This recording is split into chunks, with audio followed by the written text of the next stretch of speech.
আয়াত সূরাতুজ যুখরাফে বলছেন আল আখিল্লাউ, এটা আমি যেটা আয়াত পড়েছি একটু আপনাদের দৃষ্টি আকর্ষণ করছি। আল আখিল্লাউ ইয়াউমাইজিন বাদুহুম লিবাদিন আদুওয়ুন ইল্লাল মুত্তাকিন। কিয়ামতের ময়দানে আপনার পৃথিবীর আপনার সমস্ত আপনজন বন্ধু সবাই কিয়ামতের ময়দানে দূরে সরে যাবে, তাই না দুশ্মন হয়ে যাবে। দূরে সরে যাওয়া এক কথা, দুশ্মন হয়ে যাওয়া আরেক কথা।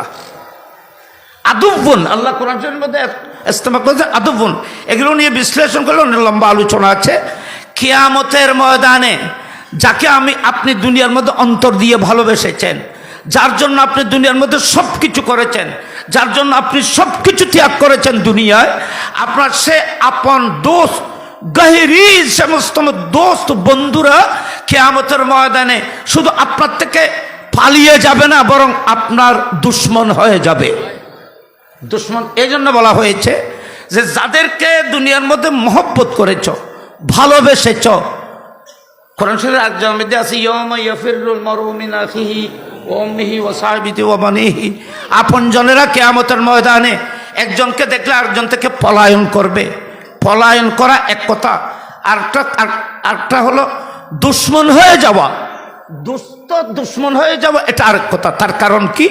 কিয়ামতের ময়দানে আপনার যে আপন দুস্থ বন্ধুরা ছিল, কিয়ামতের ময়দানে তারা আপনার আমার বিরুদ্ধে আল্লাহর আদালতের মধ্যে সাক্ষী দিয়ে আপনাকে জাহান্নামী করার জন্য ব্যবস্থা করবে। আপনার দোস্তরা আপনার গুণের কথা বলে দেবে, আপনার বন্ধুরা, আপনার আপন বন্ধুরা, আপনার দিলে গভীর মহব্বত যাদের সাথে ছিল, এরা আপনার সব কিছু জানতো। এরা কিয়ামতের মধ্যে আপনার বিরুদ্ধে আল্লাহর দরবারের মধ্যে নালিশ করে আপনার বিরুদ্ধে আল্লাহর আদালতের মধ্যে সাক্ষী দিয়ে আপনাকে জাহান্নামী করবে। এরা কি দোস্ত না দুশ্মন হয়ে যাবে? তো কিয়ামতের ময়দানে আপনাদের আমাদের আপন আপন বন্ধুরা দুশ্মন হয়ে যাবে, আমাদের পাশে দাঁড়াবে না, বরং আমাদের অপরাধী সাব্যস্ত করে আমাদের বিরুদ্ধে সাক্ষী দিয়ে আল্লাহর আদালতের মধ্যে আমাদেরকে আসামি বানানোর চেষ্টা করবে। ইল্লাল মুত্তাকিন, কিন্তু যাদেরকে দুনিয়ার মধ্যে আপনারা অবহেলা করেছ, এখানে বন্ধুর কথা বলা হয়নি, মুত্তাকিন আলোক করে বলেছেন ইল্লাল মুত্তাকিন।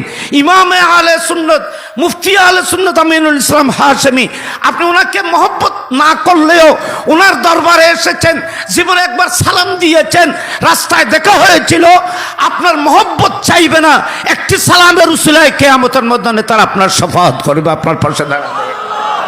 আল্লাহু আকবার বলেন, আল্লাহু আকবার।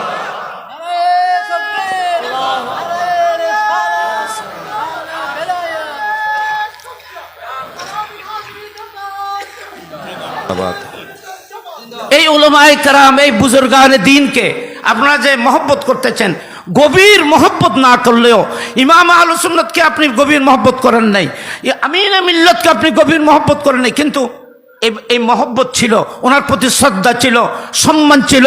হুজুরকে দেখলে আপনি সম্মান করেছেন, ইজ্জত করেছেন।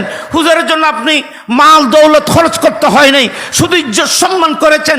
একটু সম্পর্ক থাকার কারণে কার কিয়ামতের ময়দানে ইমাম আহলুস সুন্নাত, আমিন মিল্লাত, মুফতি আহলুস সুন্নাত হুজুর আপনাকে পেলে জান্নাতে যাবে না, কদম দেবে না। আল্লাহু আকবার বলেন।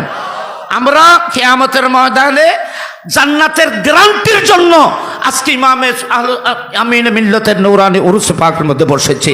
হযরত ইমাম হযরত হাসানুজ্জামান হাশমি রাহমাতুল্লাহ আলাইহি উরুস পাকের মধ্যে বসেছি। এটা এই বসা শুধু এতটুকু মহব্বত কিয়ামতের ময়দানে আপনাদের আমাদের নেজাতের গ্যারান্টি হয়ে যাবে। সুবহানাল্লাহ। প্রশ্ন হলো, অনেক মহব্বত আসে, যেমন আমাদের এখানে ঢাকা থেকে অনেক দূর থেকে অনেক আশেক প্রেমিক এখানে এসেছে। নীলফামারী থেকে কিছুক্ষণ আগে একজন বক্তব্য পেশ করেছেন, ইমাম আমিনে মিল্লতের মুরিদ ভক্ত, আমাদের বর্তমান মওজুদা হুজুরের শাহজাদা হুজুরের ভক্ত বিভিন্ন গোটা বাংলাদেশের মধ্যে আছে না নেই? তো হুজুরের মাজার চট্টগ্রামে, তো ঢাকার মধ্যে যারা আশেক প্রেমিকরা আছে ওনার সাথে দেখা কিভাবে? কোরআন শরীফ বলতেছে ওয়াইজান নুফুসু যুফফিজাত, ওয়াইজান নুফুসু যুফফিজাত। কিয়ামতের ময়দানের মধ্যে আল্লাহ বলতেছেন নুফুস, যে যাকে দুনিয়ার মধ্যে ভালোবেসেছো, যে যাকে মহব্বত করেছো, দুনিয়ার মধ্যে যার সাথে তোমার সম্পর্ক ছিল, আল্লাহ পাক কিয়ামতের ময়দানে খুদ আল্লাহর পক্ষ থেকে তোমাকে তোমার বন্ধুর সাথে, মহব্বতের মানুষের সাথে একত্রিত করে দেওয়া হবে।